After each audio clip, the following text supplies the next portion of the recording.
astrology and what you're calling zodiac science, and I can approach that from at least two different directions. And one is that people often use astrology to predict futures. Okay, that's one of the things they do. They have horoscopes that they predict what's going to happen. Now, you're shaking your head. That's not really the thing that you're involved in, but a lot of people are, so let me go there a little bit.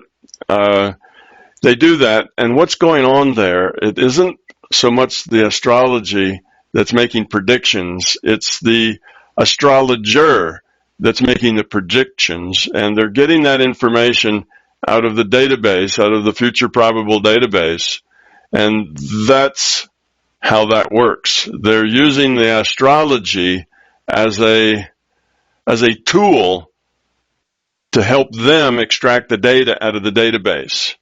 So that is why some astrologers can be very, very good at predicting things that happen. It's not that the stars are making the prediction or that the heavenly bodies or planets are making predictions. It's that the person is making predictions by getting data out of the database, and they're using the astrology as a system to help interpret the data. Okay? Now, that seems to me to be true for a couple of reasons. I have had a horoscope done for me by a lady who was very good at this, and indeed she nailed it in many ways, even things that happened like a year, 2 or 3 years later. It was phenomenal how accurate her horoscope was. But I also know that when people are good at making these kinds of predictions, they have to get in the right mental space for it. You know, they can't be washing dishes and having a chat, with their children while they're doing this, or they can't have their mind some other place. They have to get in that altered state. They have to get into that sense where they're connecting and they're in that quiet space. And that's where the information comes about how to interpret what they're getting out of the astrology. So see, the astrology is the tool to aid interpretation, but they are getting data out of databases. The same thing with people who read tea leaves. I've had a tea leaf reading, not for me, but for somebody I know real well, that also said a lot of things that over years came true very, very precisely. It was a very good reading. Again, the tea leaves and the patterns that they make becomes a tool for interpreting the data they're getting out of the database. So there's lots of prognostication is done that way. People in ancient cultures would throw a handful of chicken bones out on the ground, and depending on how those chicken bones laid relative to each other, they could prognosticate the future. That's just another tool set for interpreting what they get with their consciousness from the future probable database. So in that sense, yes, astrology can do that, but it's not really astrology that's doing it. It's the astrologer that's doing it. And the astrology is just like the chicken bones and just like the tea leaves. It's a way they can get by. So that's the way many people look at astrology. They look at it as, predictive into the future with horoscopes and things. But there's another way to look at it, and that is that think of the problem that the LCS has when it was making these IUOCs, right? It decided it needed to create some other chunks of consciousness with free will that would interact with it and with each other. Well, how's it going to do that? Is it going to just, make one up and then once it has one made, is it going to do a copy and make 1,000 copies? And now it has 1,000 that are exactly alike. Well, 1,000 twins, right down to the last detail. That's very limiting. Things get interesting. There's a lot more possibilities if you have, shall we say, it's the word I'm looking for, if you have lots of different things going on. Differences are important. The differences between people are important. If we're all the same, we just kind of have a hard time seeing bigger pictures. We'd live in this bubble of sameness. So differences are very valuable. So the system would need to make some IUOCs, but make them differently.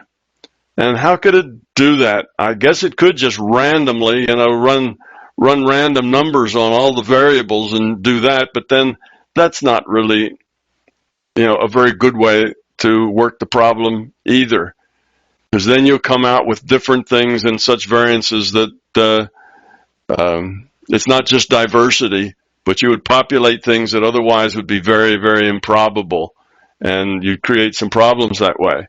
So one of the ways they could have done it, since they were doing this maybe with where they had the virtual reality, if they have the virtual reality trainer, okay, and they're needing some more IUOCs because those people keep having more and more babies, so they need more and more IUOCs to log on for the seats that are in that trainer.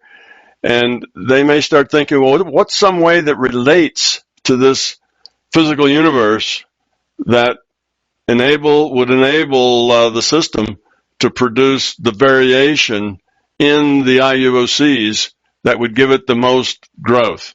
Well, it might pick, some number of fundamentally different personality types, like, maybe 12. Well, there's 12 in the zodiac. Or if you're thinking of, what's the thing we'd call, I'll get back to that. If you're thinking some other method where they break it into, like 16 parts, it doesn't matter. You have 8, you have 12, you have 16. If you had some group and then you could make variations on that, well, that might be a really nice system, and you could cue that to, say, birth dates or birth times and places.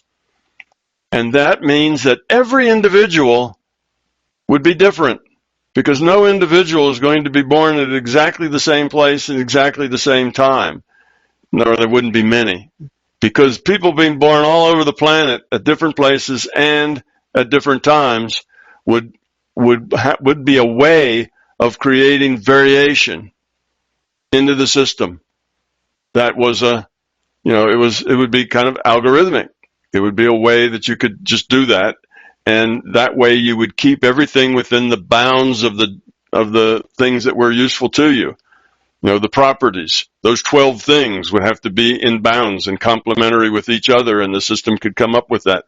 So that may be another thing, another way of looking at astrology, that indeed the system may set out personality types just for you to start with, and allow you to then make whatever you want to make of them.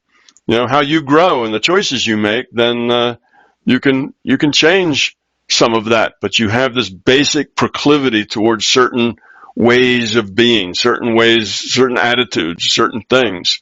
And that may be a possibility as well. The one I was thinking of and couldn't come up with the name was Myers-Briggs. Myers-Briggs has like a 4x4 matrix.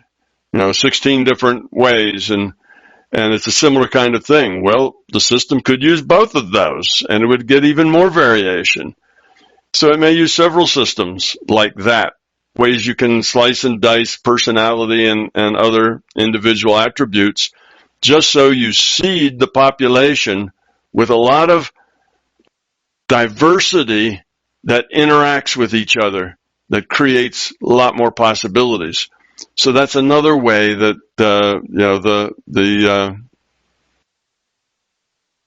that astrology might have its roots in reality, might have its roots in the system, and have to do with birth times and birth places.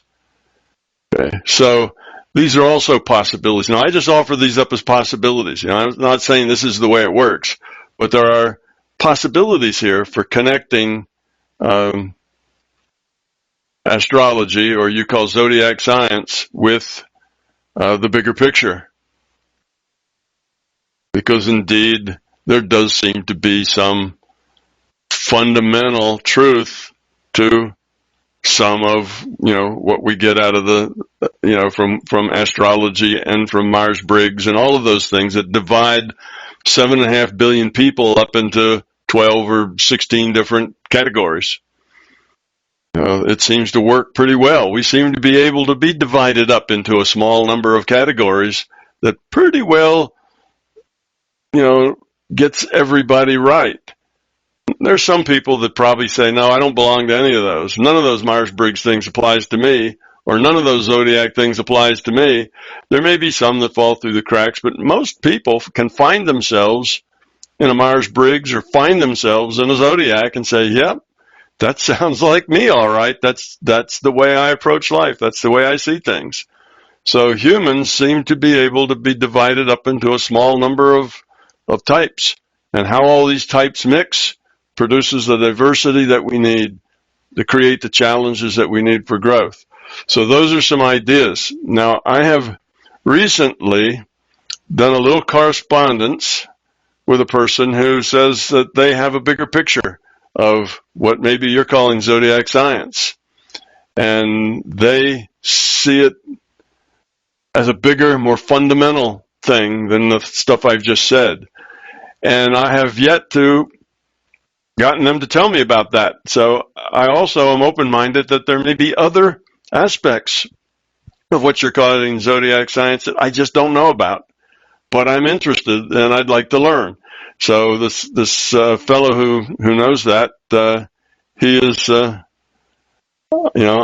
asking him, and he'll get around to, it's these long emails we have, so they only happen about once a month or so. But I'm looking to learn more from his perspective. He's someone I respect, and he has a good mind, and he understands big pictures. And if he says he sees another aspect to it, well, I'm interested. I'd like to learn that other aspect. So I also realize that I don't know everything about everything, that there's a lot of things I have yet to learn. And maybe you know more than I do about zodiac science. But the two things that I mentioned, the prognostication, that's just astrologers getting data out of the database, just like the tea leaf readers and the chicken bone readers and the tarot card readers. They all basically use these systems as a way to help structure their, what the information that they get. And that there may indeed be a connection between people being able to be broken up into a small number of personality and attitude categories, because that seems to work. It really does. It's not like it takes 500 different categories to corral almost all the people. It only takes 12 or 16 or some smaller number of those categories, and we pretty well can describe everybody's personality. Well, how did that happen? Why are there only 16 or 12 or 8 or something else like that? Why are there only that many? Maybe. Or why is that enough? Well, there must be some reason for that. It isn't just that those are all the possibilities. There's lots of other possibilities. So my guess is there's probably some constraints on how the system produces IUOCs that wants to make sure that we have a balanced diversity, that we don't have, 90% are all one type, but it's going to be balanced, and it has some way of doing that. Some set of algorithms that may have to do with birth times and birthplaces, or with, other things. Some ways that it would just separate those out. So those are also possibilities. So that's kind of all I know about it. If you're wondering, have I considered it and what do I know about it? Well, that's about it.